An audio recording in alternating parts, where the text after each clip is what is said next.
Perfect. Is that recording? Yeah, brilliant. So firstly, thank you very much for coming along to this webinar. I know you're all busy, so I do appreciate your time here today. We spent some time putting this together, making sure we get all the right relevant information across to you so that your time is well spent and you get the most out of this as possible. Martyn's Law is a new law in the UK that requires all publicly accessible venues to have a plan in place for how they will protect their patrons in the event of a terrorist attack. The law is named after Martyn Hent, who was a victim of the Manchester Arena bombing back in 2017. But Martyn's Law also applies to manufacturers. Whilst manufacturers might not be publicly accessible venues, there are certain activities that fall within the scope of the legislation. This means that manufacturers are still required to have a plan in place to protect their employees and visitors in the event of a terrorist attack. So without further ado, let's get straight into it. So in this webinar, I will tell you all about the background of Martyn's Law and also why it affects manufacturers. I will discuss what the impact on manufacturers will be. I will highlight the challenges that manufacturers may face along the way with compliance, but I'll also cover the benefits of complying with the legislation. I'll show you how, as a manufacturer, you can comply with the new legislation, along with how it may be enforced. There'll be an opportunity to ask questions towards the end before I provide some guidance on what next steps you can take. And then lastly, we'll bring the webinar to a close. So we have got Slido running, a bit of technology. So if you want to scan that QR code or go to slido.com and enter that meeting number. If you've got any questions along the way, you can type it in the Q&A session and we'll answer those questions at the end. There's also some questions about terrorism along the way, just to keep you interacting a bit. So I'll leave it on for a couple more seconds, give you a chance to scan that or add that to your phones. I think I'm logged in already.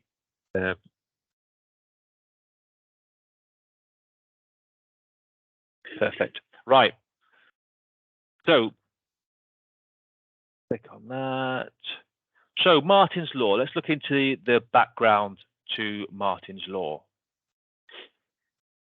The Terrorism Protection of Premises Bill, which is commonly known as Martyn's Law, is named in the memory of Martyn Hent, who was one of the victims of the Manchester Arena bombing back on the 22nd of May 2017. The attack took place at the end of an Ariana Grande concert, resulting in the deaths of 22 people, including children, and many more were injured. The suicide bomber responsible for the attack detonated an explosive device in the foyer of the arena where concertgoers were leaving the venue. This tragedy shook the UK and in fact the world, leading to calls for increased security measures at public venues and spaces where large gatherings of people occur. Martyn Hent's mother, Fegan Murray, became an advocate for improved security measures in the wake of her son's death and campaigned for what is now become known as Martyn's Law.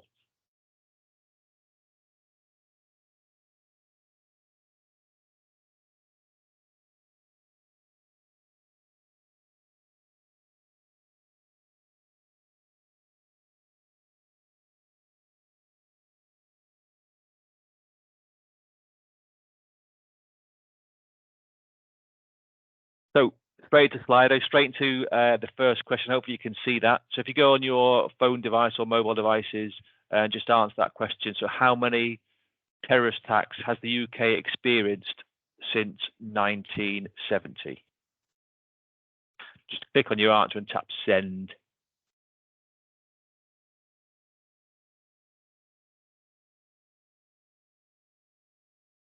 We all answered that.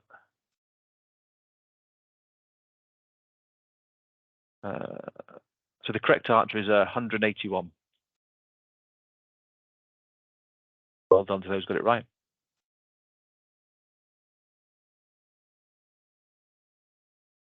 Right, so let's look at the effect that Martyn's Law could have on manufacturing organisations. Martyn's Law is designed to enhance safety and security at public venues and events, ensuring that everyone can enjoy these events without undue risk. Martyn's Law affects a range of stakeholders and entities, including venue operators, event organisers, educational institutions, as well as local authorities. In essence, Martyn's Law has a broad reach and aims to ensure that all entities involved in public gatherings prioritise security and preparedness.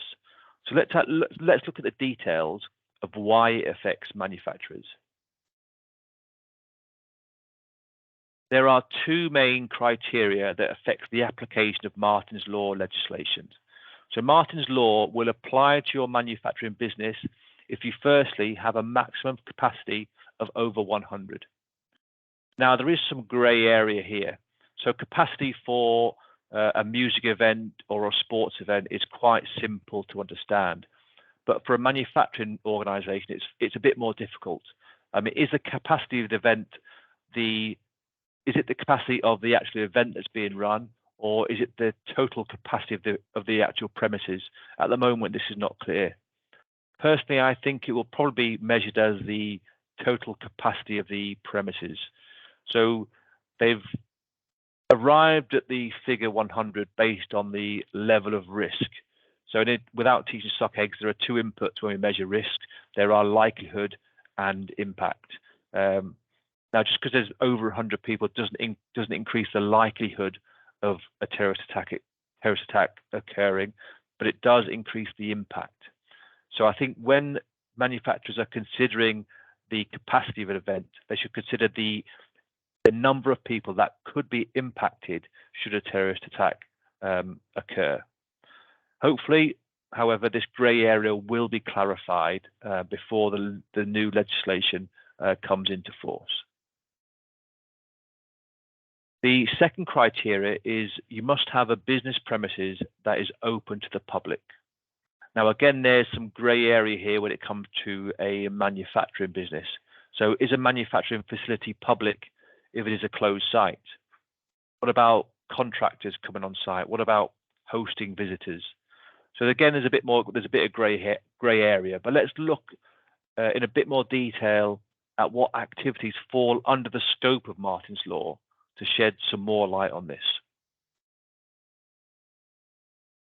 So according to the legislation, there are qualifying activities that means your business falls within the scope of Martyn's Law. I've highlighted a few activities that I think are particularly pertinent to manufacturing businesses. Firstly, visitors and tourist attractions. This, from a manufacturing point of view, this could include open days or hosting visitors to show them around your factory. Often manufacturers invite people to look at a new bit of kit, a new robot, or a new bit of machinery. So this could be included under the legislation. Second is temporary events. So this could include hosting industry events or network events or any other event held on site. This could fall within the scope of Martyn's Law. Museums, galleries, and places of interest. So manufacturing facilities, as we know, are interesting places to visit and look around, and often host association events or trade body events. If you hold events or site visits, this could be included or would be included under Martyn's Law. And lastly, educational facilities. So this could include schools or college visits to your site for educational purposes or interest days, or if you're looking for apprenticeships. There are other activities that fall within the scope, such as the entertainment and leisure industry, hospitality, food and drink. There are sports facilities and sports grounds, as well as health facilities. But these are the main ones that I've highlighted that I think are particularly pertinent and affect the manufacturing organizations.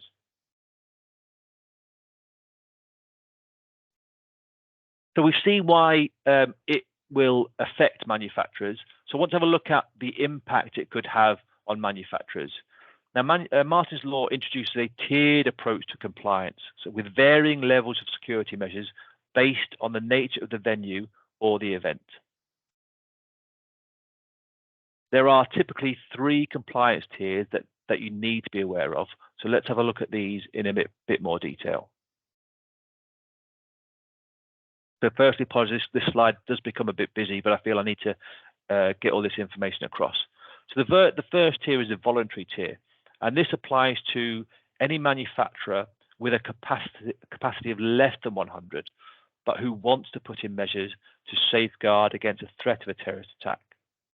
And the recommended measures include understanding the nature and impact of a terrorist threat on their business, so a risk assessment, and ensuring staff are fully trained, aware, and prepared in the event of an emergency.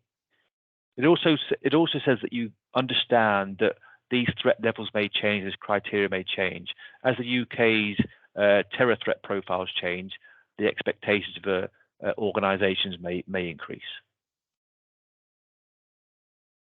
The second level is the standard tier, and this applies to manufacturers with a capacity of between 100 and 799. And the recommended measures again is understanding the nature and impact of a terrorist attack on their business, so conduct a risk assessment. Create a preparedness plan that incorporates those risk management activities, and again ensure staff are fully trained, aware, and prepared in the event of an emergency. And lastly, there's the enhanced tier, and this applies to manufacturers with a capacity of 800 and above. And the recommended measures include, again, understanding the nature and impact of a terrorist threat on the business, carry out a terrorism threat assessment to identify site-specific vulnerabilities, develop a security plan and implement measures, and then conduct a reasonable test with relevant security mitigation measures. So the specific tier for compliance depends on your unique circumstances. There are some common traits across all tiers which escalate as the risk increases.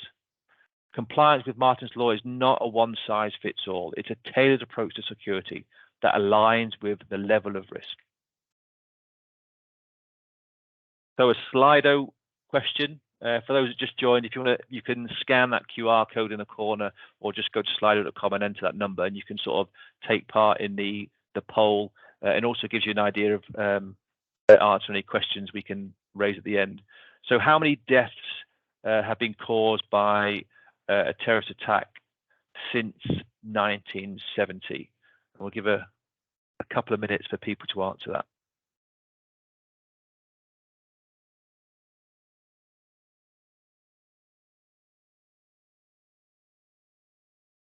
That's a lot.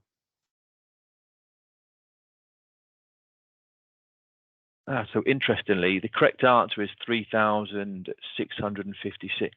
So those that got that right, congratulations.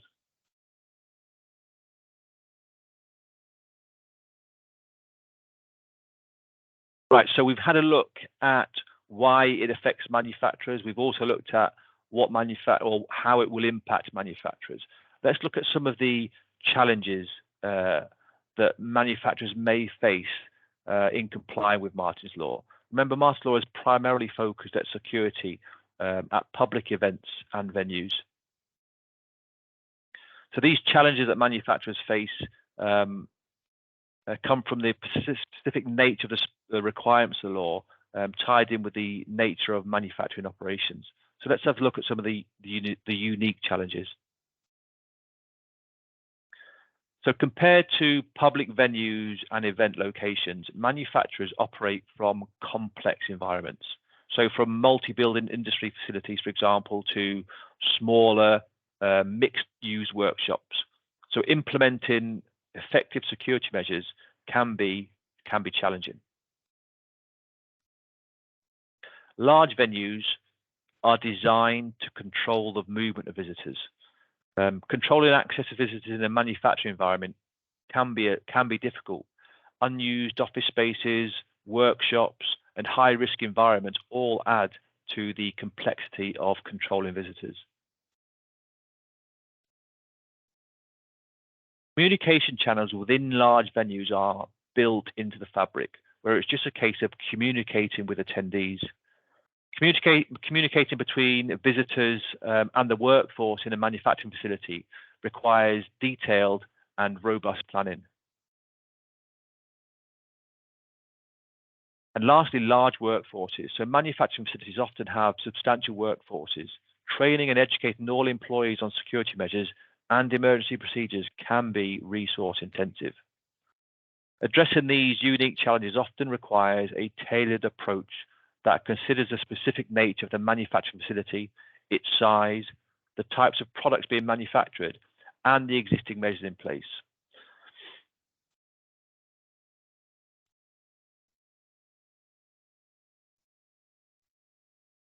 But although there are challenges that may need to be overcome, it's not all bad news. I believe there is an array of benefits for manufacturers by complying with Martyn's Law. And if they align themselves with the key provisions, I believe manufacturers can create safer environments for their facilities and their events. I think the law encourages a proactive approach to risk management that's fostering a security conscious culture. So let's have a look at some of the benefits in a bit more detail. First is improved safety. I think compliance with Martyn's Law can be used as a catalyst for overall safety improvement within a manufacturing site. By championing a comprehensive approach to security, manufacturers can systematically enhance on-site safety. Reduce financial risk. By adopting the law's comprehensive measures, manufacturers can create a robust shield against potential threats and incidents. Effective risk management and emergency response plans minimize the likelihood of costly disruptions that safeguard both human lives and critical business operations. In addition, the financial implications of non-compliance makes adherence to Martyn's Law a prudent financial decision. By embracing the new legislation, manufacturers demonstrate an unwavering commitment to safety and well-being of staff. This proactive approach not only fully fulfills legal obligations, but also positions the manufacturer as a responsible and conscientious business, attracting and keeping the right customers and employees. In addition, I think safety and security becomes a more pressing consideration for businesses. Manufacturers that align with the Martyn's Law will distinguish themselves as leaders.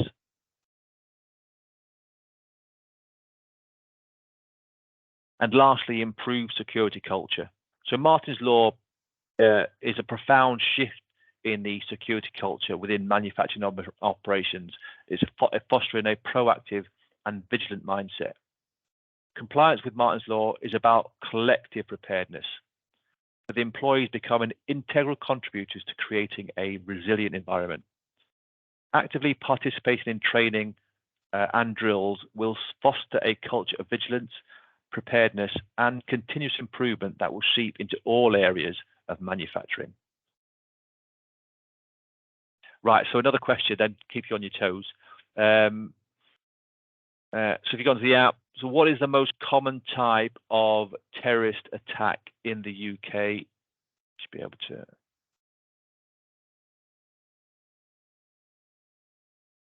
You'll be having a second to answer that.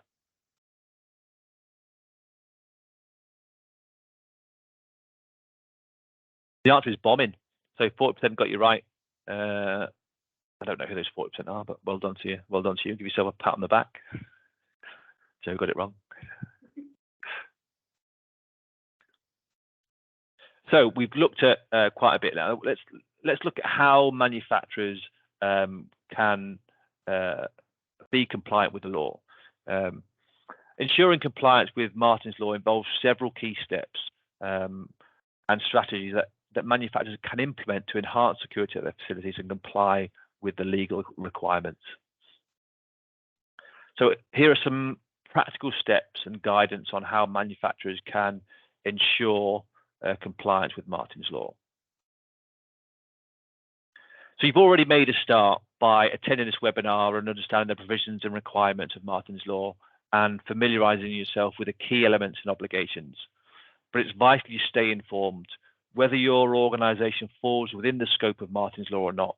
It is vital to stay up to date because the provisions will change, as will the UK terror threat level. Now, there are plenty of free resources available for advice and guidance that you can find on the internet. The Protect UK website, which is the National Counter-Terrorism Security Office, is a great resource. They also have an app which you can download, and it keeps updating with the latest resources and advice. There's also the National Protective Security Authority website, which is an arm of the MI5, and that always publishes useful advice and guidance. It used to be the CPNI website, but it's been changed recently. There are lots more that you can get this free information from, and I'll send you the details in my follow-up email. Next is the compliance assessment. So you should evaluate your current situation and your likely future situation. So do you fall within the parameters of Martyn's Law? If so, what tier does your organisation fall within? So once you've ascertained that, you should then evaluate what provisions you currently have in place. Identify if there are any gaps that need to be addressed to comply with the law. And if you are required to create a preparedness plan, it is recommended that you create the 6-task plan. So the task 1 is to plan to warn people on the premises an attack is taking place. Task 2 is plan to lock down your premises, then plan to evacuate your premises. Task 4 is about calling emergency services and relaying all the necessary information. Task 5 is using first aid and fire safety equipment. And then the last task, task 6, is consider how you can make your neighbours and your local network aware of your plan and alert them of an attack. Again, that's a lot to take in, but again, I'll follow up in my email with some details of that 6-task plan. Last but definitely not least is staff training and education. You need to identify who in your staff need training and to what level. There is a free online course, the ACT course, the Action Counters Terrorism e-learning awareness course, which is excellent and it's free. And that covers like an introduction to terrorism, how to identify security vulnerabilities. It also goes into how to identify and respond to suspicious activity or a suspicious item.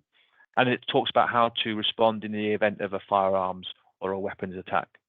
The beauty of this course is it's online and staff can register and complete the course whenever it's good for them. Successful candidates will be given certificates so you can keep a track of who has completed the training. I would recommend this course for all members of staff to at least have an understanding of the basics around terrorism. And again, I'll send in my follow-up details of how you can register and find that course. But it's worth being aware that some employees, such as managers and nominated first aiders, may require additional training.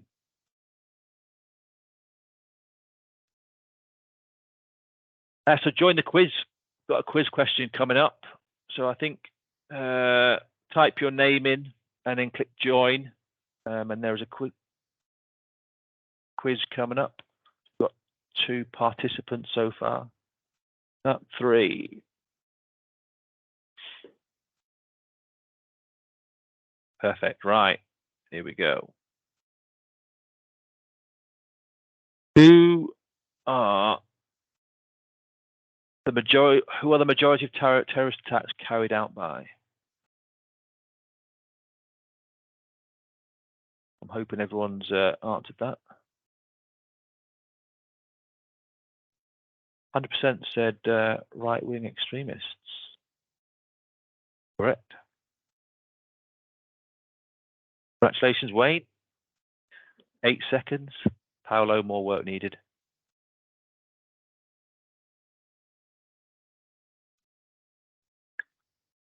So let's look at enforcement. So under the current proposal, regulators will have a range of sanctions to address non-compliance with Martyn's Law. They will be able to impose penalties, including restriction notices or fines for events or premises. So let's have a look at how Martyn's Law may be enforced. Firstly, it is likely that a system or team responsible for conducting inspections will be established. Whether this is established within the police force or a separate body is yet to be seen. How it will act is unknown. Will it be surprise inspections or routine inspections? Will it be part of the license to hold events? Submit your risk assessment. Will there be a reporting mechanism for people to report people that are not compliant? All this is yet to be clarified. The only thing is certain is that some form of body or system for inspections will be created. It is likely that the first stage of any inspection will be to educate and advise manufacturers of their responsibilities. This means that during inspections, efforts will be made to inform and provide guidance on how to meet your obligations and responsibilities under the new law. It's likely that a timescale will be given for compliance following any inspection. The goal from them will be to make sure that manufacturers are following the rules and fulfilling their obligations. It's likely that inspectors will assess whether compliance has been achieved, and this is likely to align with the level of risk for non-compliance. And lastly, sanctions. The currently proposed sanctions to failing to comply with Martyn's Law sit at £18 million or 5% of worldwide revenue, whichever is higher. So on a similar level to GDPR fines. However, it's important to note that complying with the proposed Martyn's Law doesn't have to be onerous or expensive. I mean, it could be as simple as carrying out a risk assessment, training your team, and remaining vigilant. So leading on to questions, if anyone's got any questions, please shout out, put your hand up. Just have a look, see if there's any in the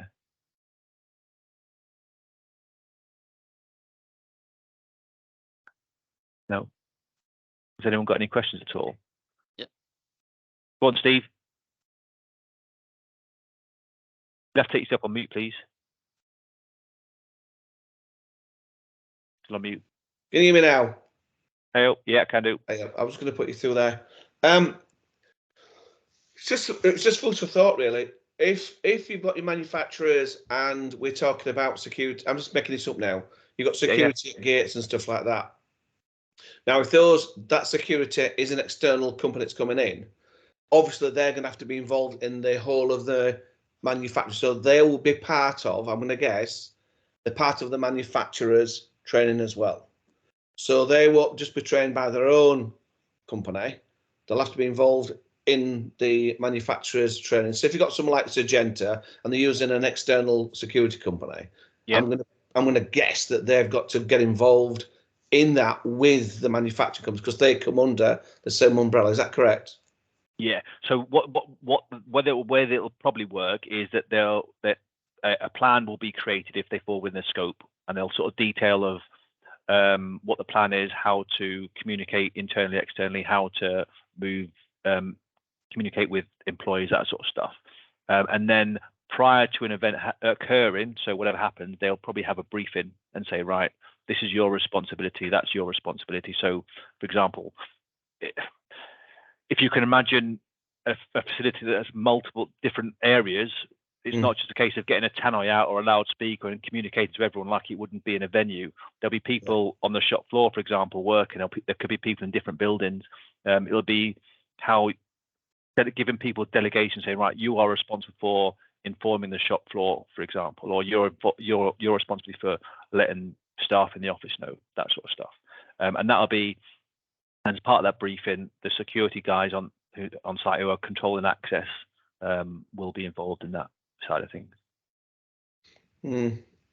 Yeah, my other sort of, it's not particularly a question, but I mean, if we're talking about something like you know, Luke and Paolo, you know as well, that if there's something just major go off in a factory, then the level of, from my point of view, the first aid looks like that should increase.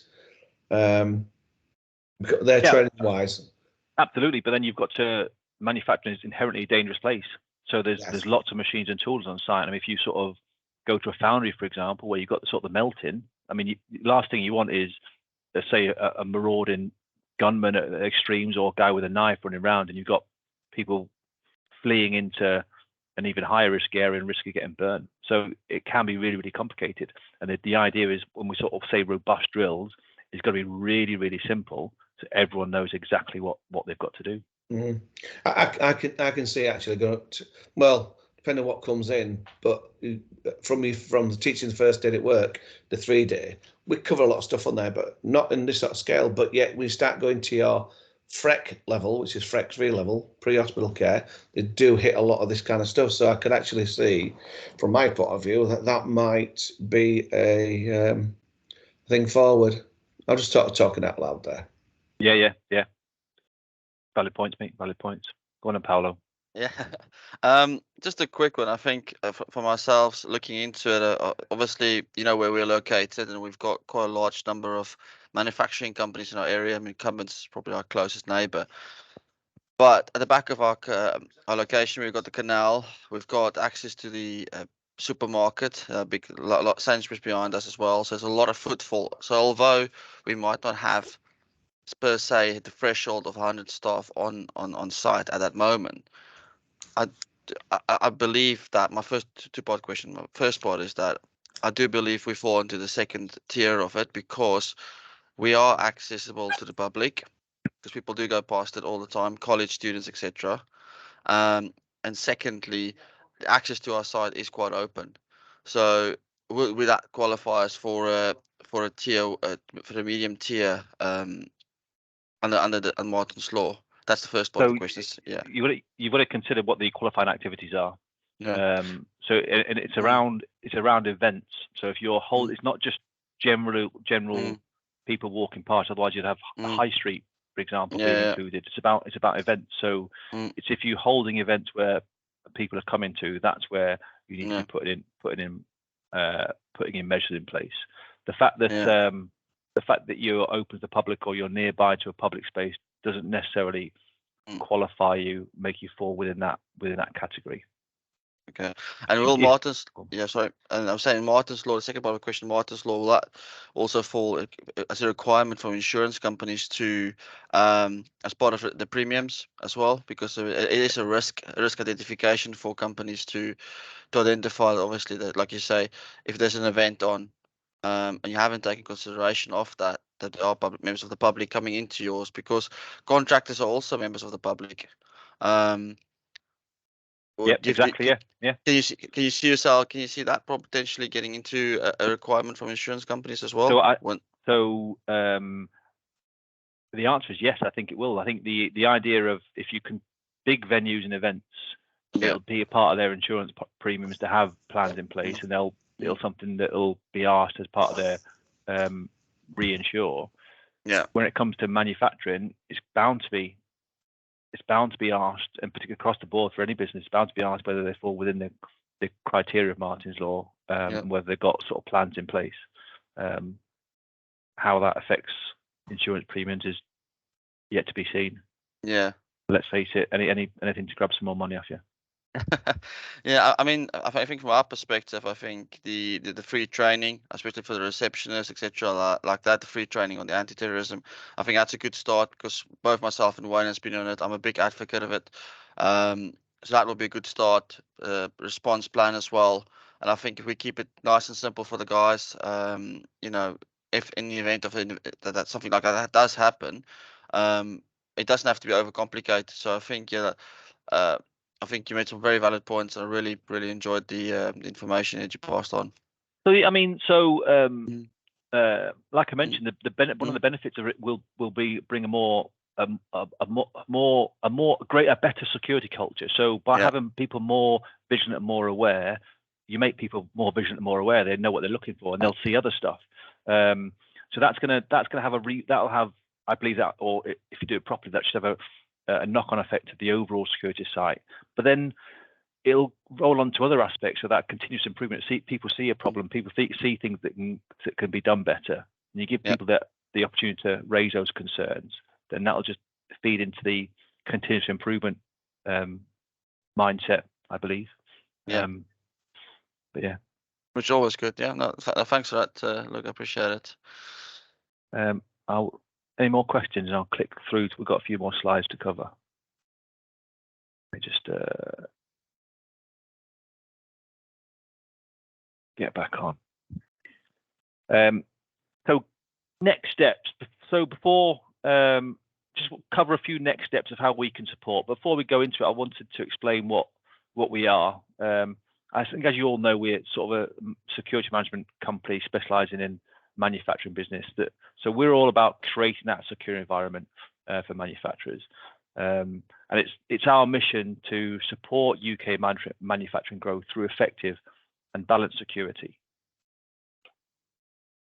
So as I previously stated, complying with Martyn's Law doesn't need to be onerous or expensive. Like Paolo said, it needs to be as simple as possible. So here's how we can help comply with Martyn's Law. Firstly, we can help you stay informed. We're members of the Cross-Sector Safety and Security Network, and we have been since 2018, which is a conduit between public law enforcement agencies and the private security sector. So in essence, it means it's a means of relaying information from those who have information to those who need it. We publish regular updates delivered from the National Counter-Terrorism Security Office and other organisations. If you want to join that list, then please scan the QR code and we'll sort of add you to that mailing list. We regularly publish manufacturers' security updates, and that can help you stay informed. Secondly, we can help with your compliance assessment. So our assessment is tailored to the manufacturing environment, and it's all about evaluating your existing measures and identify any gaps that you need to address to. Again, if you want to register for our client assessment or just talk to us in a bit more detail about it, again, just scan that QR code. And lastly, we can support you in training and educating your staff. We have created a course with our partners, Purple Dog, Steve, which is aimed at managers and nominated first aiders. And it's a 2-hour training course in a bit more detail. And it covers major incident response, the psychological behaviour in emergencies, first aid techniques and injuries and proper response. It's a hands-on practical course, and it covers all I've said, including how to use equipment. Again, if you're interested in that, scan that QR code and we can send you some more information on that.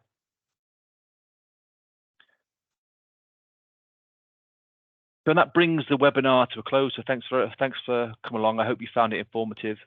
Just to reiterate the main points, Martyn's Law will affect your business if you have a premises that holds over 100 people and you are open to the public.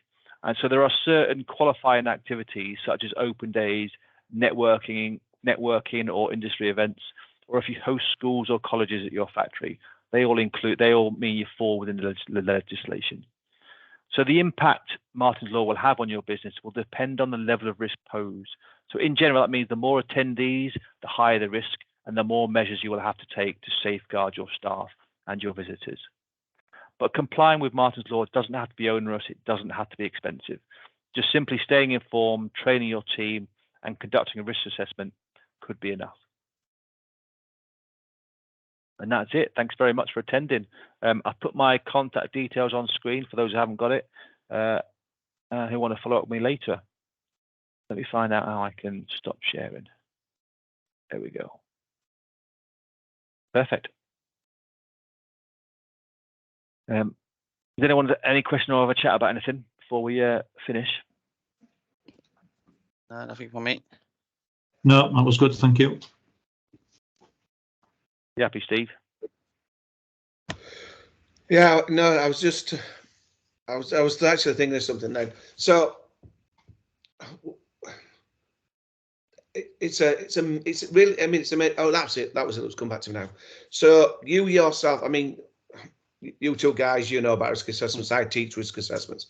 This is a different kind of risk assessment altogether, really. I know we're looking at hazards and risks, what we've already got in place, because that's your standard one. You're recording everything and reviewing. Is there anything different that we potentially would be doing on your risk assessments? So identifying any hazards, risks, what we already got in place, or what these manufacturers already got in place, how we recording all the findings and then reviewing. Is there anything different that will be on there? Because my point of view is, as you all know, health and safety, it has to be a competent person that does this risk assessment. Yep. So when I look at Martyn's Law, it came, and I've forgotten the title of the person that has to be responsible for that, but it has to be a competent person. Coming back to you, Luke, are you that person that can do those risk assessments? Yeah, so it's sort of narrowing it. So it's narrowing it down. So when you're looking at the identified threats, you're just narrowing it down to the 6 identified terrorist attacks, terrorist threats. Yeah, that list. So we're narrowing it down rather than sort of keeping it broad spoken. I've got it written down somewhere. But it's things like a marauding weapons attack, a vehicle attack, fire as a weapon, CBRN, so chemical, biological, radiological, nuclear weapon attack, cyber attacks. Was that 5 or 6?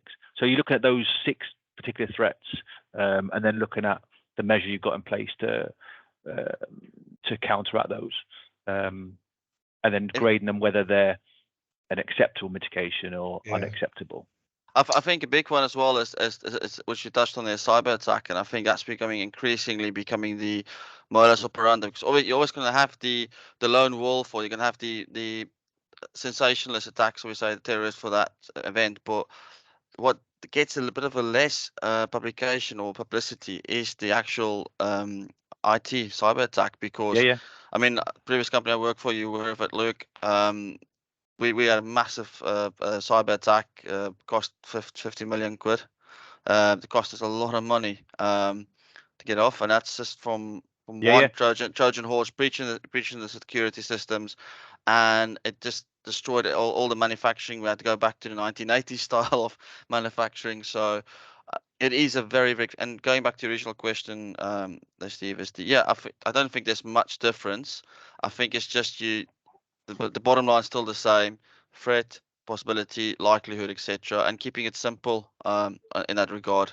Because I mean, as Wayne probably can attest, I can write the risk assessments till the car goes home, and people fall asleep halfway through them. But on the other hand, it's your audience, and that's the thing, is like your audience. That's the most important thing for them to understand, that actually, well, what do I do if this person or this situation's happening? If there's another explosion in a furnace, or a furnace explosion, what is my job in this department? Okay, I've got to go follow the first aid, or I've got to go to that refuge point, or I've got, that's my job. Just breaking it down, in my personal experience, it helps a lot. So we're doing our first assessment in Huddersfield, and we've gone through the planning stage, and we've looked at how can we implement the plan, and if a plan, once you've created a plan, if a plan happens, how do you make sure that everyone knows? Like, and if you've got visitors in sight, I mean, you're going to tell them, there's a guy with a gun running around, or you're going to sort of say something else? And what about how you're going to communicate that with staff? There's got to be a robust plan, so everyone knows that this what happens. So if it does happen, what the location is, what people are going to do. I mean, they're going to stay in place, or are they going to evacuate? I mean, and if you think about chemical, radiological, biological, and nuclear, I mean, what about people releasing some gas that's poisonous gas, for example? How are you going to deal with that? Is it a case of stay in place, shelter in place, or are you going to get people to evacuate? There's a lot of different situations to consider, but you have to. But the response has to be the same for all 6, if that makes sense. Because the last thing you want to do is have a different response for different threats, because people won't remember that, and they won't stick to that plan. Because I think, Luke, that you hit a very good point there, and if I might jump in, it's all the best laid plans go to pot when you get punched in the face. So all the military saying that. So you can have that all plans. So the more your staff is trained, because obviously we all know the psychological effect of an incident, trauma happening. I mean, yourself, if the traumatic event happening, not everyone is the same how they respond. So the way you get around it is just keeping clear and simple your what your job is in that situation. Train, and that's it. So you don't get a situation where, God forbid, you have a terrorist attack and no one knows what to do, and you have people running around like headless chickens, and that actually creates extra casualties than as opposed to where, well, we've trained this, we've trained for this, we've been through this 3-4 times. My job is to get to that A to B. That's it. Don't have to think about anything else. That's my role. Yeah, I totally agree. I mean, there's two things I've been doing on the courses for Kirklees for the anti-terrorism team. And one of them, I mean, and I mean, I was in security in a different level, as you all know. I was a doorman for 10 years. But I tell you now, and I said this to, I would say, John Smith, who we're working with, and I said, if you've got your 2 security guys on the door, and somebody turns up machete, or somebody turns up with a bomb and opens a vest, I'm going to the worst extreme there. They're going to run. They're not going to stop for £12.50 an hour, and they're going to leave your building completely open. I said, you've also got the staff members in the building. I said, you need to be drilling this. I said, on a regular basis. I said, just like the military do, run it and run it and run it. Don't just do it once every 12 months. I said, get some more in, like your fire drills. I said, so because people's behaviour, if something really goes off like that, you will find that some of your staff will fail. Your staff will fail. Most of them will fail, I think. Yeah, they'll either run, there's some say run, tell and hide, or they'll run, open a fire door and just run out of the building. I said, you've got to drill this to the point where you can reduce some of these people's behaviour, that they're not just going to run and they're going to